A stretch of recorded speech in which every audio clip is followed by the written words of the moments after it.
sus deberes, sus derechos, sus obligaciones y las normas. Tablero Jurídico, la exposición más completa en el marco jurídico. En Tablero Jurídico, temas de actualidad y la noticia jurídica del día. Tablero Jurídico, con la dirección del doctor Luis Ernelio Palacios. Tablero Jurídico. Los invitamos para que sintonicen en el canal SET el programa Tablero Jurídico de lunes a viernes de 3 a 4 de la tarde en directo, para que usted conozca cuáles son los derechos en materia laboral y de la seguridad social, el derecho a la familia, el derecho constitucional, el derecho laboral, entre otros, porque usted debe conocer cuáles son esas normas jurídicas que le regulan cada uno de sus actos.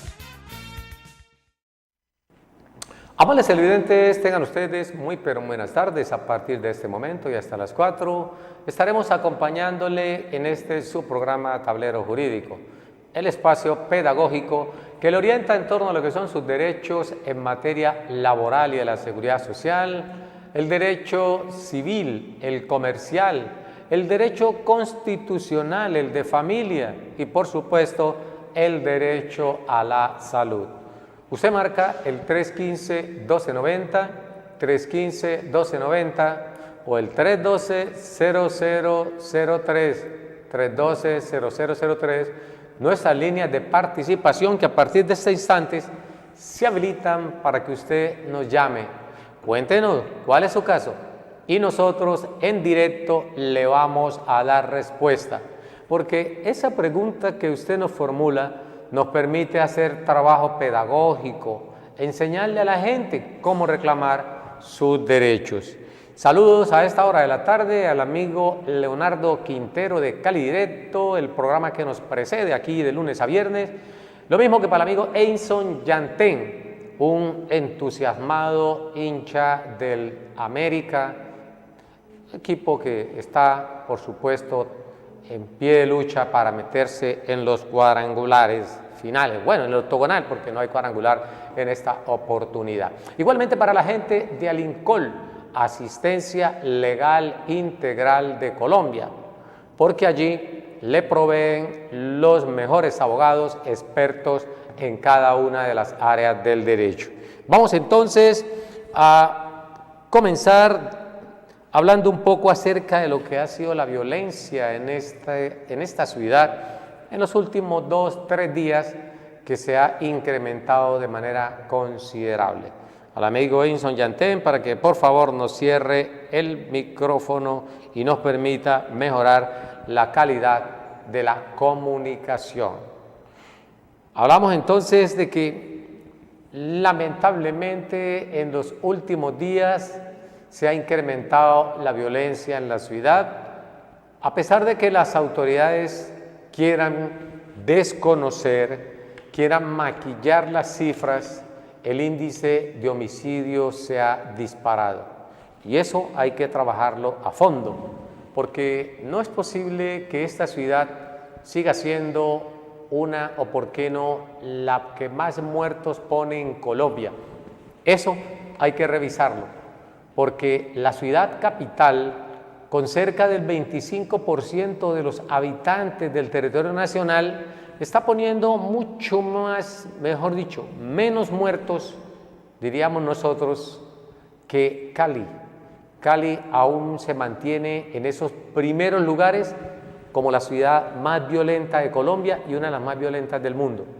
Hablamos en materia de poblacional, es decir, el índice poblacional de Cali pone mucho más muertos en Colombia que otras ciudades que por supuesto son más pequeñas. En otrora era Medellín la ciudad más violenta, la que más muertos ponía. Hoy es Cali.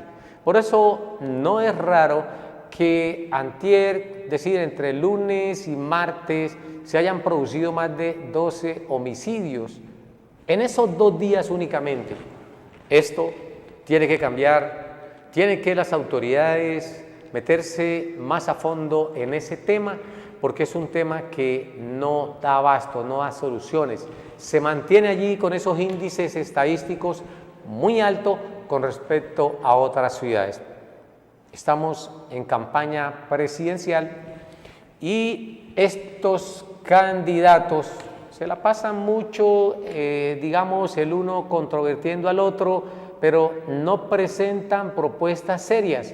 Ojalá que allí en el tinglado, allí en donde ellos debaten con los asistentes a la exposición de sus propuestas, ojalá entren un poco a recapacitar que hay que buscar es la forma de resolver los problemas.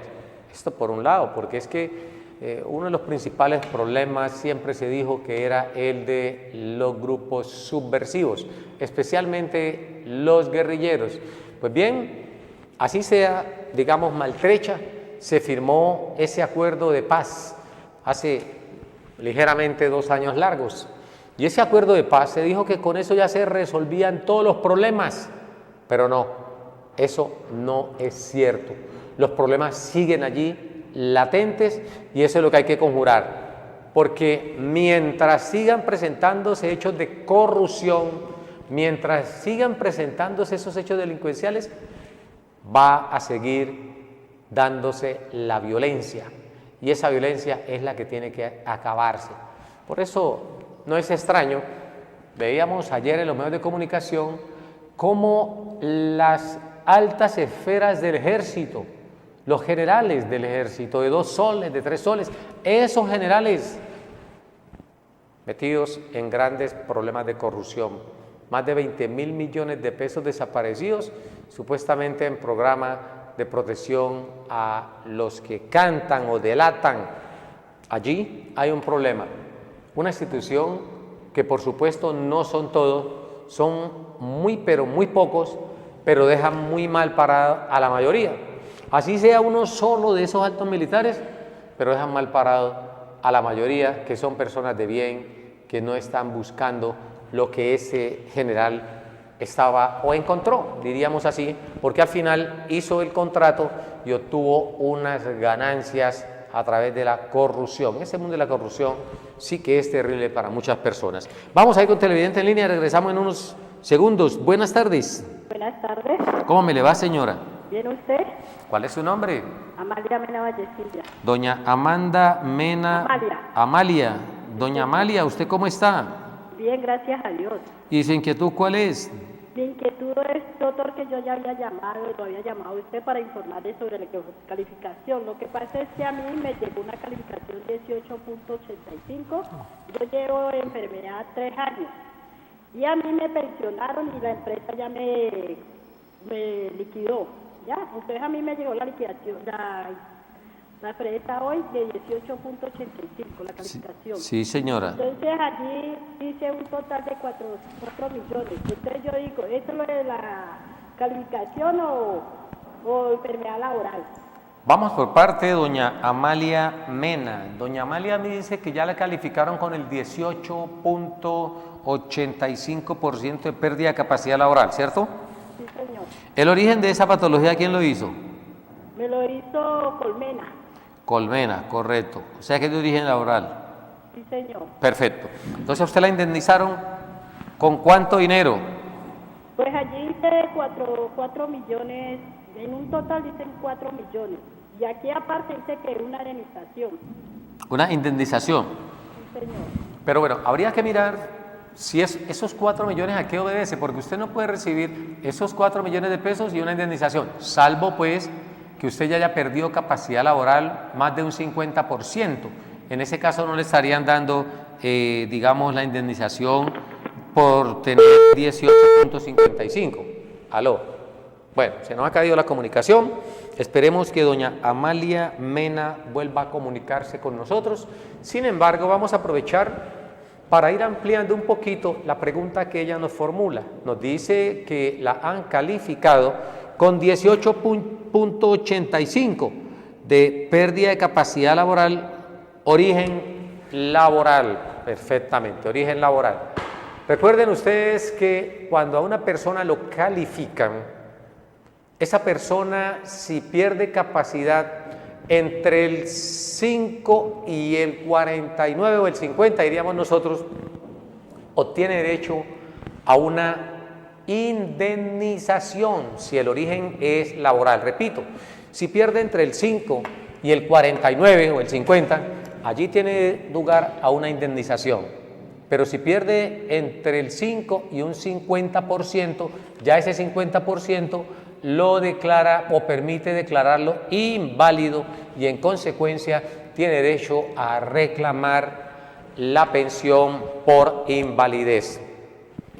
Pero si esa pérdida de capacidad laboral es inferior al 50, entonces hay lugar a una indemnización, haciendo la claridad que para recibir indemnización por pérdida de capacidad laboral es necesario que la persona haya perdido menos del 50 y más o el igual a un 5%.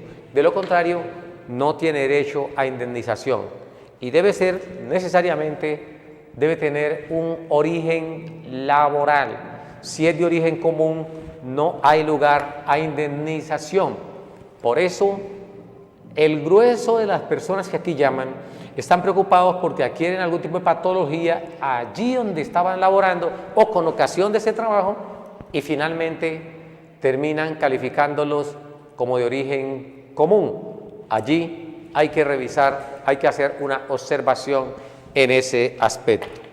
Igualmente, le recordamos a doña Amalia Mena que no basta solamente con que el porcentaje haya sido el 18.85. Usted debe saber bien si esa ya es la calificación definitiva y si allí le hicieron una valoración integral, porque debe tener usted un segundo dictamen. Si la calificaron a través de la ARL, la EPS o el Fondo de Pensiones, hombre, hay que ir a la Junta Regional. Si fue la Junta Regional que le dio a usted ese porcentaje que asciende al 18.85, por supuesto, usted está inconforme con él, entonces usted va a la Junta Nacional. Cuando ya ese dictamen quede en firme, ahora usted sí puede decir, bueno, estoy calificada solamente con ese porcentaje. Esto, por un lado, porque no se puede quedar usted, digamos, satisfecha con una primera valoración. Hay que siempre escuchar otra opinión que permita corroborar si el funcionario o los funcionarios que la valoraron estaban en lo cierto y no vaya usted por una mala calificación a obtener un resultado tan bajo y con ello también se vaya a perder el derecho a la pensión. Entonces, doña Rosa Amalia, le recordamos que usted dijo aquí, recibo una indemnización y además tengo ahí 4 millones y tanto. No, usted no va a recibir la indemnización y al mismo tiempo va a recibir esos 4 millones de pesos. Esos 4 millones de pesos a lo mejor corresponde a la indemnización, pero no puede usted recibir al mismo tiempo esa indemnización que está siendo objeto y además el pago de la pérdida de capacidad laboral. ¿Por qué razón?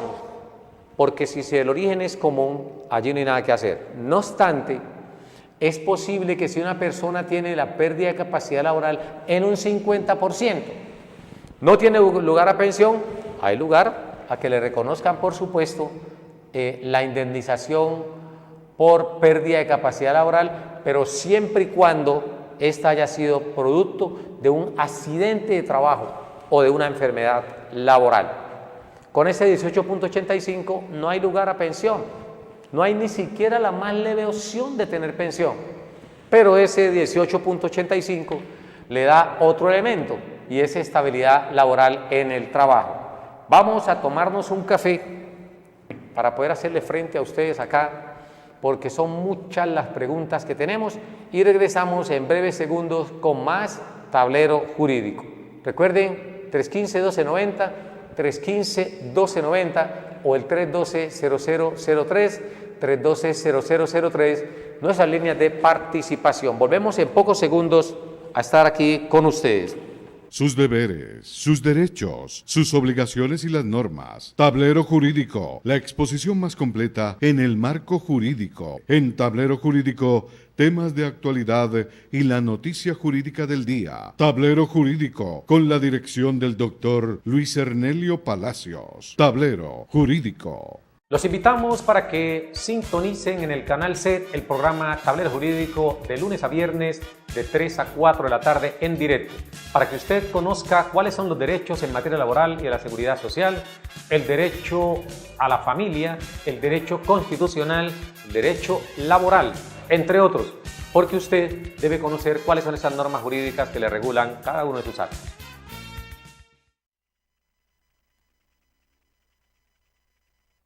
Recesionando las llamadas que ustedes nos formulen o nos hagan para, por supuesto, preguntarnos los temas del derecho laboral y de la seguridad social, o el derecho civil, el de familia, el comercial, el constitucional, el derecho a la salud, entre otros.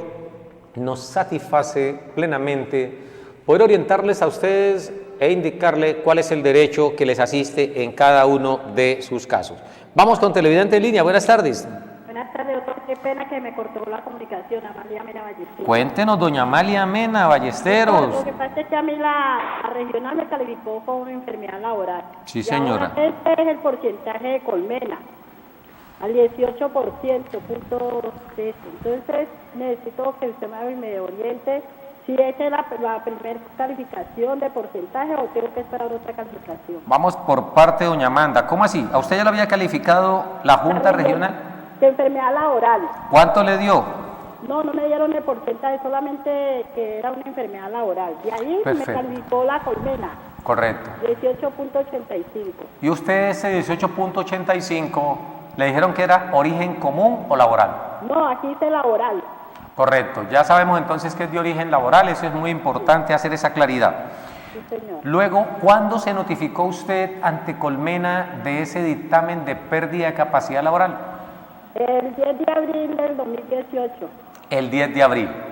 Sí, señor. Perfecto. ¿Usted ya presentó apelación sobre el mismo? Todavía no. Me llegó la carta me llegó hoy. Le llegó hoy, perfecto. Recuerde que usted con esa carta va ante la entidad, se notifica y a partir de la fecha en que se notifique, un día después empiece a contar los 10 días. Así lo establece el artículo 41 de la Ley 100. Después de que usted se presente, se notifique, porque presumimos que a usted le están requiriendo para que se presente, reciba el dictamen, se notifica y ahora sí, después, un día después de notificarse, empieza a correr el término para que usted pueda oponerse a ese dictamen, presentando una apelación ante la Junta Regional de Calificación, y si no está conforme con el dictamen que le da la Junta Regional, entonces usted presenta nuevamente un recurso de alzada ante la Junta Nacional. Todo ese procedimiento está en el artículo 41 de la Ley 100. ¿Cuál es su inquietud, doña Amalia Mena Ballesteros? ¿Conocer? Bueno, cuéntenos. Doctor, lo que pasa es que aquí hizo un total de 4 millones, no sé qué será de esos 4 millones. Después dice que una indemnización. Allá donde yo no entiendo. ¿Una qué? Una indemnización dice aquí. Indemnización. Sí, señor. Bueno, entonces, ¿hablamos de ese tema, mi señora? Sí, señor. Vamos entonces a hablar de ese tema porque usted dice que tiene una indemnización y que al mismo tiempo tiene 4 millones y tanto allí. Esa es la pregunta que usted nos está formulando. Sí, señor. Bueno, ¿usted no ha ido todavía por el dinero? Todavía no, porque apenas me llegó la carta ahora. Bueno, perfecto. Entonces, puede colgarnos, doña Amalia, prestar atenta nota. Hay personas que también desean comunicarse con nosotros, entonces colgar la línea para que otras personas puedan llamarnos, formularnos la inquietud respecto a sus casos personales. Mientras tanto, le decimos a usted que no vaya a recibir aún ese dinero. ¿Por qué le decimos que no lo reciba? Porque si usted no está conforme con el dictamen de pérdida de capacidad laboral, que le dio un 18.85, no reciba la indemnización. La norma dice, ley 1562, ley 1562, en armonía con la ley 776 del año 2002. Ley 776 del 2002 por una parte y la ley 1562 del año 2012. Nuevo reglamento o nuevas disposiciones que regulan todo lo que tiene que ver con las patologías de origen laboral. En ese caso, entonces, yo le digo a usted, eso que usted tiene ahí es la indemnización y que corresponde a esos 4 millones de pesos, porque la ley 776 del año 2002 está manifestando de que a usted le van a dar un porcentaje de acuerdo a la pérdida de capacidad laboral, y esa indemnización va entre 2 y 24 salarios mínimos legales mensuales vigentes, entre 2 y 24 salarios mínimos legales mensuales vigentes, dependiendo el tipo de patología, dependiendo el monto de la calificación que le hayan dado a usted inicialmente, doña Amalia. Por eso, si usted va y reclama ese dinero, que nadie tiene duda que a usted le pertenece, bien, usted se lo gasta, pero tiene otra opción allí, y es de que pueden aumentar ese porcentaje de pérdida de capacidad laboral ante la Junta Regional, porque recuerde que esa calificación se la dio a usted la entidad aseguradora. Al final ella es la que tiene que pagar. Luego, si la entidad aseguradora es la que tiene que pagar su PCL, pues ella no le va a dar un porcentaje alto, porque si le da un porcentaje alto le va a pagar mucho dinero o más dinero que el que le está ofreciendo. Entonces, siempre ponen un porcentaje bajito. Si la persona está inconforme, entonces presenta la reclamación y con eso ya se entra a resolver en parte si la entidad tiene o no la razón al adjudicar ese porcentaje. Esperemos que usted siga al pie de la letra estas recomendaciones y de esta manera pueda, por supuesto, tener un mejor ingreso por concepto de indemnización. Esperemos a ver qué sucede al respecto en su caso, doña Amalia Mena.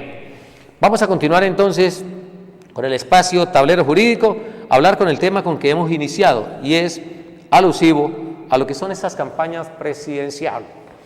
Escuchábamos en el día de ayer la entrevista que le hacían a uno de los candidatos. Todos, por supuesto, en su mayor parte, están prometiendo no aumentar la edad para pensionarse. Bueno, vamos a atender entonces televidente en línea. Buenas tardes. Buenas tardes. Habla con Fabiola Collazos Varela. Doña de Fabiola. La ciudad de Cali. Fabiola Collazos Varela. Doña Fabiola, ¿cuál es su caso? Muchas gracias, doctor. Lo que pasa es lo siguiente, yo estuve trabajando en una oficina hace 5 años. Sí, señora. Inicié el 4 de marzo del 2013 y el 4 de enero del 2018 me retiré. O sea, por 2 meses no fueron 5 años. Correcto. Yo no me ganaba allí el mínimo. Yo me inicié ganándome 4.50 mensual. Sí. Y así gradualmente me aumentó la jefe de a 50.000 pesos. El último sueldo fue de 650.000, que eso me lo incrementó en el año 2016, en marzo del 2016. ¿Y trabajó hasta qué fecha? Hasta el 4 de enero del 2018. Hasta ahorita el 4 de enero, correcto. Sí, doctor. Y lo que pasa es que pues no me ha pagado mi liquidación, me dice que está esperando un dinero porque eso ahí funciona una inmobiliaria y que unos arriendos que le deben y hasta ahora no me ha pagado mi liquidación, que le dé espera y le dé espera. Correcto. ¿El horario de trabajo suyo cuál era, mi señora? Yo ingresaba allí 7:30 de la mañana y salía tipo 5:30, en jornada continua. Correcto. 7:30, 5:30, 10 horas diarias. Exactamente. Perfecto. ¿Y trabajaba de qué hora, de qué día a qué día? De lunes a sábado. Claro que los sábados trabajaba de 8 de la mañana a tipo 2 de la tarde, 3 o 2, 3 de la tarde. Lo que pasa es que yo del 2016 para acá empecé a estudiar los sábados en un instituto, una carrera técnica que tiene que ver con niños, ¿no? Para enseñarle a niños, preescolar. Y ya le pedí permiso a ella y sí me lo dio, pero entonces trabajaba de 8 los sábados, de 8 a 1 de la tarde. Correcto. ¿Y usted, cuando terminó la relación laboral, no le pagaron las prestaciones sociales? No, doctor, no, señor. ¿La tenían afiliada al Sistema General de Seguridad Social Integral? No, señor. ¿Nunca la afiliaron ni nada? doctor. Y Bueno. la prima que ella me daba como una simulación de prima, digámoslo así, Sí. como decir lo que ella quisiera. En diciembre del 2013 me dio 150.000. Y así me daba un ejemplo, la última prima que me dio, que fue en el 2015, me dio 200.000. Esa fue la de mayor valor que me dio. Correcto. Esa empresa, o usted le pregunto, doña Fabiola, ¿usted trabajaba directamente con una empresa? Es decir, ¿había una razón social, una persona jurídica o era con una persona natural? Es natural. Persona natural, perfecto. ¿Usted ya hizo la reclamación ante el ministerio? Sí, doctor, me la hicieron, pero la liquidación, me hicieron fue la liquidación con el último salario que me daba ella, no con el mínimo. Perfecto, perfecto. Entonces, ¿se la hicieron en dónde? ¿En la regional? Sí, doctor, con los 650.000 pesos que ella me pagaba, el último salario que ella me pagó. Perfecto. ¿Y ella no estuvo de acuerdo con la liquidación que le hicieron? No, me dice que espere, porque está esperando un dinero. Bueno, vamos entonces, que le tenga paciencia. Vamos entonces a resolver aquí en el aire el caso de doña Fabiola Collazos.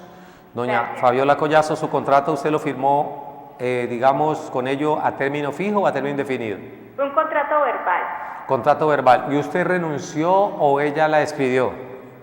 Doctor, yo renuncié, le voy a explicar brevemente, en cuestión porque en lo que estoy estudiando necesitaba hacer unas prácticas, y estas prácticas son 250 horas que tenía que presentar ante el instituto, y yo le comenté a ella que si me podía dar el permiso, que no me pagara esas horas, porque pues yo tenía lógico de que yo no la estaba laborando, lógicamente. Y me dijo que no, que con mucho gusto de 5 a 6 de la tarde, y de 5 a 6 de la tarde donde consigo yo un jardín para hacer las prácticas. Me tocó que renunciar, pero yo le avisé a ella con 6 meses de anticipación, o sea, como desde junio del 2017. Sí, señora. Perfecto. Entonces vamos a responderle a doña Fabiola Collazos. Puede colgar la línea y prestar atenta nota. Vamos a hacer un poco de pedagogía con su caso. Lo primero es respecto a la jornada de trabajo. Estaba trabajando de lunes a viernes de 7:30 a 5:30, 10 horas diarias. Por 5 son 50 horas. A ella se dio 2 horas en el número de horas que se requiere mínimo o máximo, diríamos nosotros, en términos ordinarios.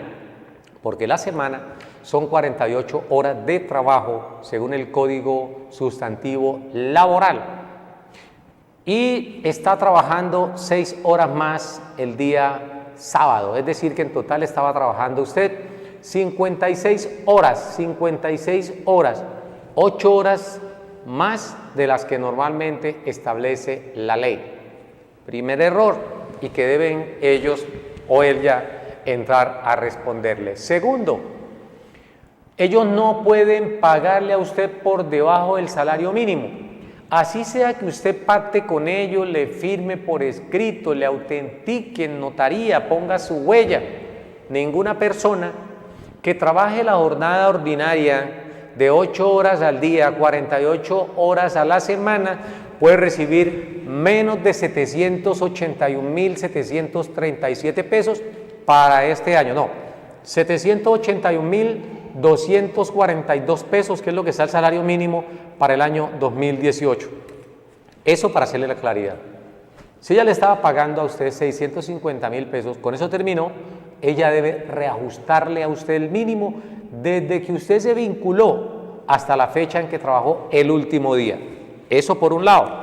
Es decir, que la liquidación no es como se la hicieron a usted con 650.000 pesos que estaba devengando, sino que deben hacérsela sobre la base de 781.242.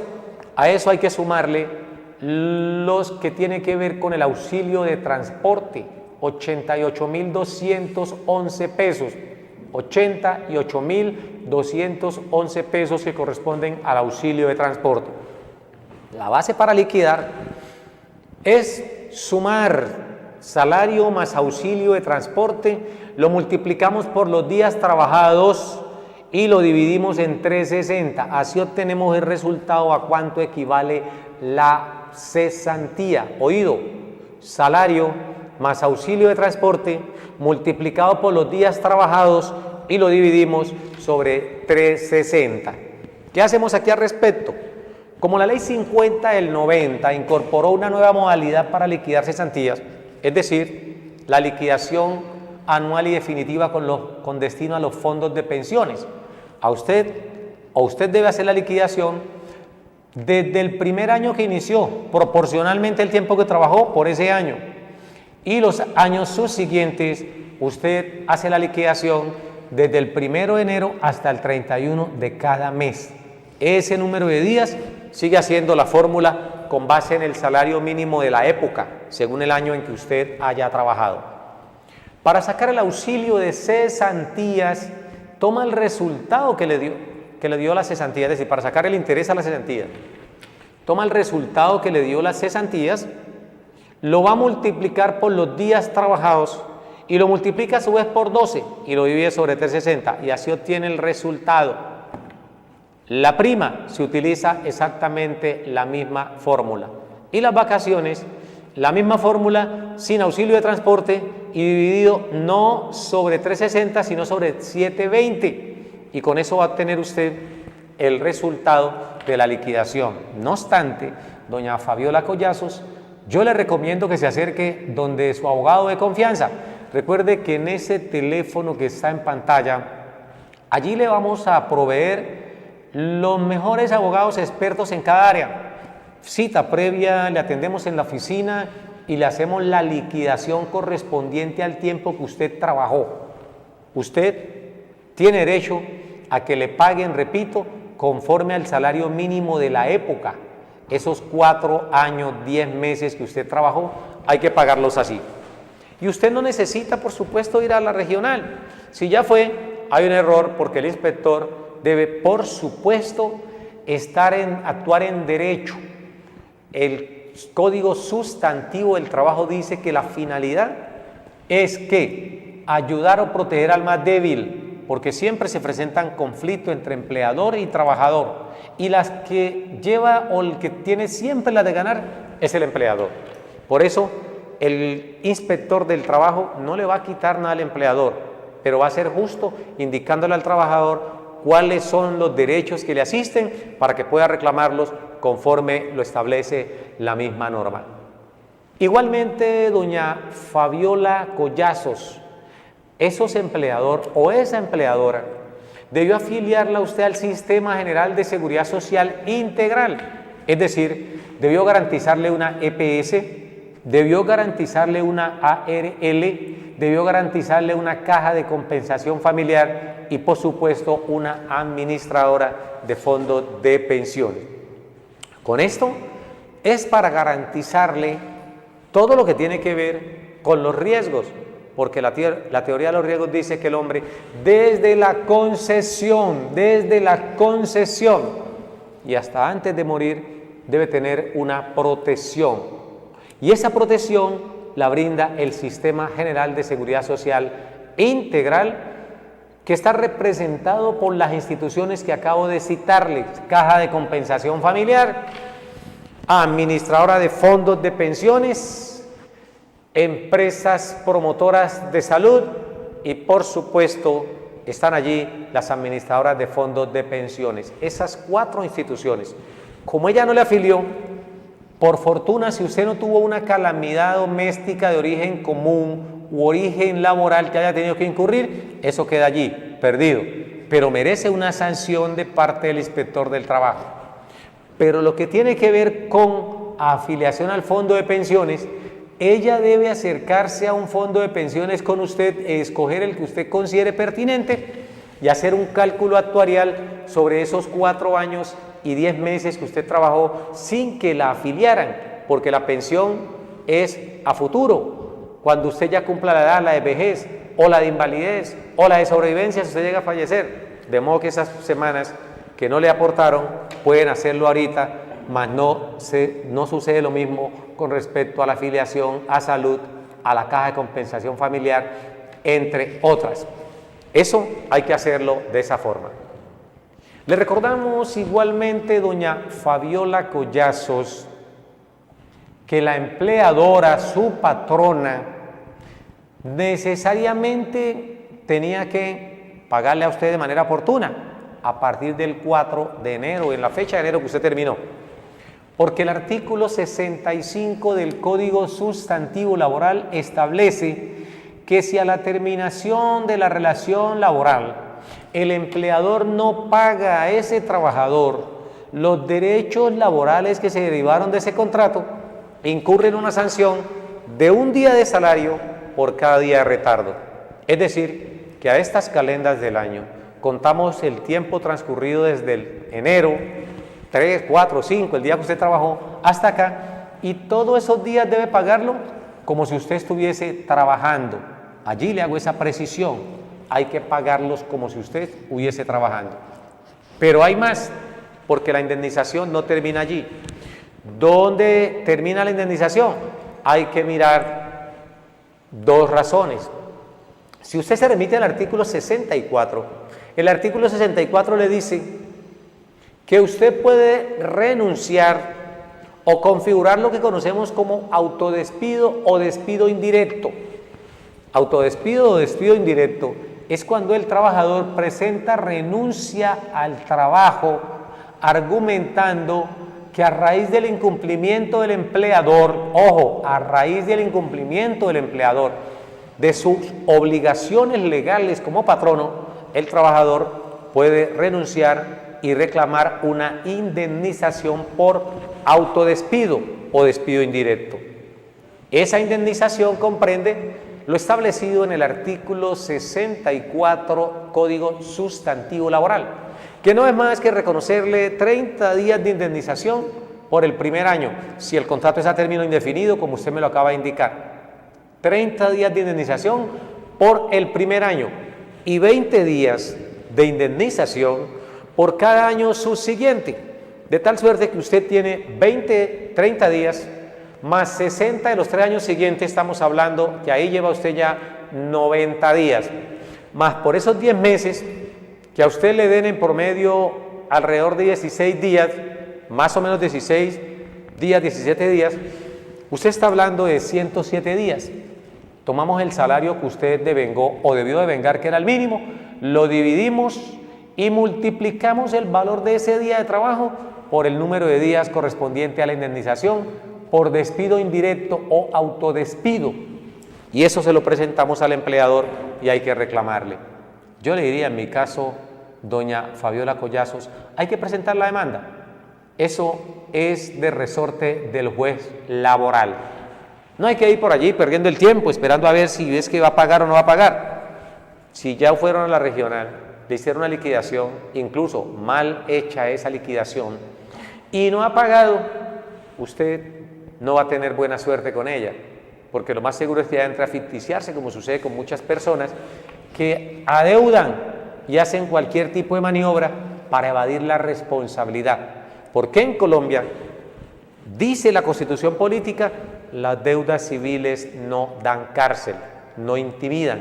Al fin y al cabo son deudas civiles.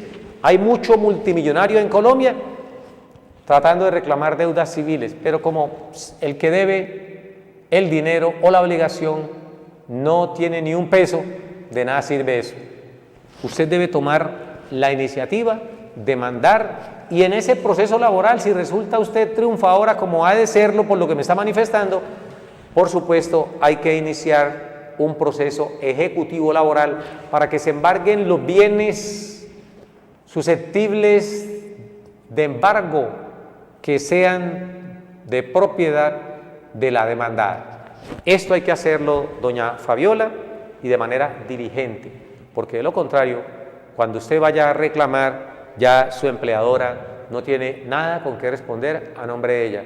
Todo lo ha puesto a consideración o a nombre de otras personas.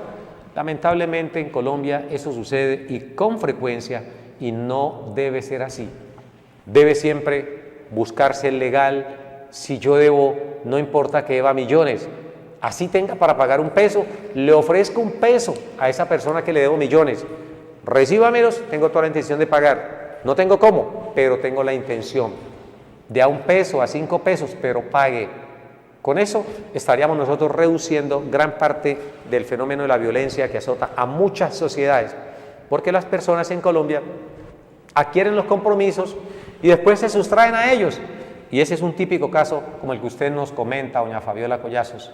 Si contrato a un trabajador, no debo pensar únicamente en que debe tener el salario, debo también ser consciente que esa persona debe tener todo el esquema de seguridad social, todas las prestaciones sociales para poder, de esa forma, estar tranquilo, tanto usted como trabajadora, como su empleador, por si de pronto en el transcurso, en el desarrollo de esa actividad, sucede algún siniestro, o si la persona, por fuera de ese trabajo, tiene algún otro tipo de calamidad, si tiene seguridad social, ellos entran a responder. A doña Fabiola Collazos, muchas gracias por comunicarse con nosotros. Recordemos que estamos en Tablero Jurídico, el espacio pedagógico que le orienta en torno a lo que son sus derechos en materia laboral y de la seguridad social, del derecho civil, el comercial y el derecho de familia. Vamos a hablar acerca de este tema que hemos estado haciendo algunos comentarios, pero que las intervenciones a través del teléfono no nos han dejado terminar.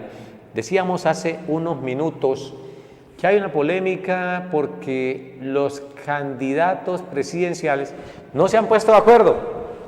Hay unos que consideran que se debe aumentar la edad de la pensión y el número de semanas, pero de algo sí estoy seguro es de que eso es lo peor que pueden hacer. En Colombia tenemos más de 1,5 millones de personas que hacen parte de la tercera edad sin tener un ingreso. Ojo, sin tener un ingreso. Ya ustedes saben que el primer gobierno de los 8 años, no este que se está terminando, el primer gobierno de los 8 años, ¿qué hizo ese gobierno de los 8 años iniciales? Hizo todo lo posible por cerrar las posibilidades de que la gente pudiera tener una pensión. Toda esa actuación que hizo ese presidente es contrario a lo que indicó la Ley 100, a lo que indicó el artículo 48 de la Constitución Política y demás normas.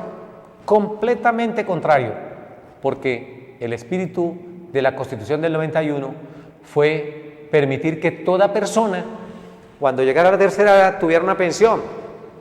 Y esto es, por supuesto, haber cotizado el número de semanas suficientes.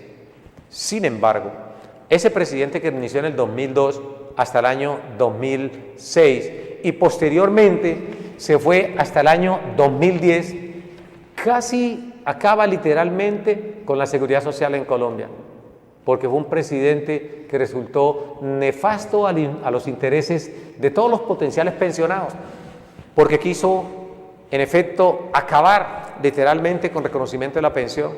Por eso no fue raro que aumentara la edad de las personas en 2 años, por eso no fue extraño que aumentara el número de semanas que habían iniciado en 100 a 1.300 semanas, por eso no fue extraño que esa misma persona acabara con la mesada 14 que había quedado establecida en el artículo 142 de la Ley 100. Por eso no fue raro que esa persona disminuyera el monto de la pensión, que con la Ley 100 había quedado en 85%, y con la Ley 797 quedó en un 80%. Muchas cosas se hicieron, pero muchas, en contra de los pobres en Colombia. Aunque en Colombia sigan pensando otra cosa, de que es un ídolo, de que es el Mesías, y con esa persona es que va a llegar la felicidad. Ya ustedes observaron, mientras existan rapiñas en el Congreso, mientras existan rapiñas en los cargos públicos del Estado, difícil, pero difícilmente va a haber una paz, va a haber una tranquilidad, porque quienes nos gobiernan siempre van a necesitar que quede dinero disponible para poder robárselo, para poder apoderarse de ese dinero y no cumplir con los proyectos de sociedad. Hay que ser un poco más conscientes a la hora de elegir. Elija, pero elija bien, participe. No se crea ese cuento de que todos son iguales y por eso usted no vota, porque usted lo que hace con eso es precisamente garantizar la permanencia en el poder de todos aquellos que han ejercido pésimos mandatos. Con esto vamos a dar por terminado el programa de hoy y los invitamos para el día de mañana, cuando estaremos en punto de las 3 con más Tablero Jurídico. Si quieres ver este programa en repetición, recuerda que a las 11 de la noche estaremos allí en el canal 112 de Encali TV. Muchas gracias a todos, les deseamos una feliz tarde, un caluroso abrazo y un Dios les bendiga. Nos vemos mañana. Sus deberes, sus derechos, sus obligaciones y las normas. Tablero Jurídico, la exposición más completa en el marco jurídico. En Tablero Jurídico, temas de actualidad y la noticia jurídica del día. Tablero Jurídico, con la dirección del doctor Luis Ernelio Palacios. Tablero Jurídico.